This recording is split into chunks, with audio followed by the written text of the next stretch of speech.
Good morning class. आज हम exercise 13F का क्वेश्चन नंबर 4 करेंगे। देखिए, ट्रायंगल ABC में एंगल B 72, एंगल C 64 और एंगल A का हमको मान ज्ञात करना है। दो कोणों का योग दे रखा है। हमें पता है त्रिभुज के तीनों कोणों का योग 180 होता है, तो हमने तीन कोण ABC तीनों को जोड़ के 180 के बराबर रखा। अब B और C कोण का मान जो है 72 और 64 वो डाल देंगे। इनको हमने जब जोड़ा तो 136 आ गया। ठीक है, 136 को हम राइट हैंड साइड ले गए, 180 में से माइनस किया, हमें आंसर मिल गया 44 डिग्री, यानी एंगल ए की जो वैल्यू है वो 44 डिग्री है। क्वेश्चन नंबर 5 देखिए, यदि किसी त्रिभुज के कोणों में अनुपात 3:4:5 हो तो कोणों को ज्ञात कीजिए। देखिए, माना कोण 3x, 4x और 5x है, तो तीनों कोण हमने जोड़े, बराबर किसके रख दिए, 180 के। 5 and 4 9, 9 and 3 12, 12x बराबर 180 के। हमें x की वैल्यू निकालनी है, 12 से हम डिवाइड कर देंगे। देखिए, जब इसे हम काटेंगे तो 12 1 सा 12, 18 में से 12 काटा 6, ये बन गया 60, 12 5 सा 60, x का मान हो गया 15। तो पहला कोण हो गया 3x, यानी 3 × 15 45 डिग्री। दूसरा कोण हो गया 4x, 4 × 15 60 डिग्री। और तीसरा कोण हो गया 5x, 5 × 15 ये हो गया 75 डिग्री।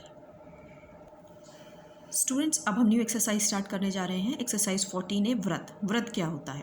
देखिए, व्रत ये सर्कल इस तरह से है, गोला, कि जहाँ ये सेंटर पॉइंट होता है, ये फिक्स पॉइंट है, इससे कई सारे ये पॉइंट्स का कलेक्शन है, जिनकी जो दूरी है, ये यहाँ पर पॉइंट्स हैं जो, इनकी जो ये दूरी है ये बराबर होती है। ये जो पाथ है चारों तरफ, ये रास्ता, इसके हर पॉइंट की दूरी इस सेंटर से बराबर होगी।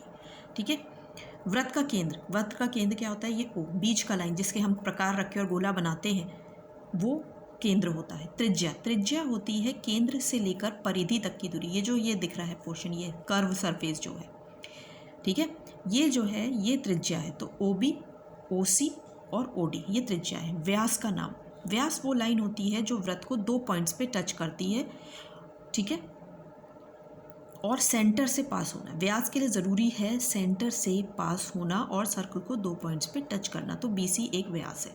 जीवाओं के नाम, जीवा क्या होती है? जीवा सर्कल को कोई दो पॉइंट्स पे टच करती है। वो ज़रूरी नहीं है सेंटर से पास हो। अगर सेंटर से पास होती है तो ऑब्वियसली वो व्यास बन जाएगी फिर, लेकिन अगर सिर्फ दो पॉइंट्स पे टच करे तो ये जीवा होती है, जैसे कि AB और CD। अंत क्षेत्र में एक बिंदु, सर्कल के अंदर एक बिंदु इस E, ठीक है। बाहरी क्षेत्र में कोई बिंदु है? कोई सर्कल के बाहर बिंदु नहीं है, कोई नहीं है। अब ये पूछा है चार चाप। जो चाप क्या है? दो लघु चाप। तो देखिए, लघु चाप ये हो गई AB और ये हो गई AC। दीर्घ चाप क्या है? ABDC, BDCA। ठीक है, ये हो गई हमारी चार चाप, लघु और दीर्घ। एक अर्धवृत्त का नाम, इसके अंदर एक आधा वृत्त हो। पूरा आधा वृत्त क्या होता है? ये है आपका BAC, एक आधा वृत्त ये हो गया। BDC, ये भी नेक्स्ट आधा वृत्त हो गया, यानी दो भागों में इक्वल डिवाइड होने वाला। क्वेश्चन 2 देखिए, इस चित्र में देखकर आपको प्रश्नों के उत्तर देने हैं। तीन त्रिज्याओं के नाम। इस फिगर में देखिए तीन त्रिज्याएं कौन सी होंगी? OA, OB और OC, केंद्र से लेकर परिधि तक की दूरी। जीवाओं के नाम, जीवाएं दो पॉइंट पे टच कर रही हैं, तो AC हो गई, AB हो गई, ठीक है, और ये BC हो गई। कितने व्यास हैं? व्यास यानी सेंटर से पास होने वाली लाइन और दो पॉइंट्स पे टच करने वाली लाइन, वो लाइन यहाँ पर क्या है? AC है। ठीक है। क्वेश्चन नंबर 6, वृत्त की हमें त्रिज्या दे रखी है, हमको व्यास पता करना है।